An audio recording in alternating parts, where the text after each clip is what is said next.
45.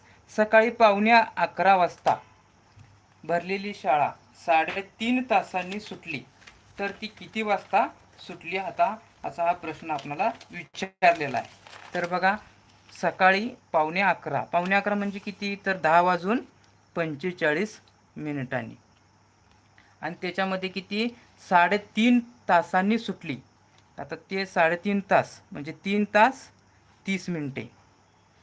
हा कॉलम आहे तास आणि इकडे आहेत मिनिटे.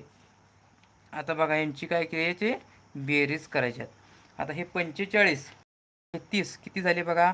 हे 5 4 आणि 3 7 75 मिनिटे. पण 60 मिनिटाचा 1 तास होतो, त्यामुळे ह्या 75 मधून 60 गेले, राहिले किती?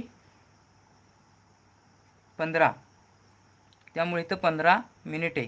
आणि हे 10 आणि 3 13 आणि इकडचा हा 60 मिनिटाचा 1 तास म्हणजे 14 वाजून 15 मिनटं. म्हणजे 14 वाजून 15 मिनटे म्हणजेच 14 म्हणजे किती? 2. म्हणजे 2 वाजून 15 मिनिटांनी शाळा सुटली. 2 वाजून 15 मिनिटांनी. त्यामुळे पर्याय क्रमांक 4 योग्य उत्तर आहे.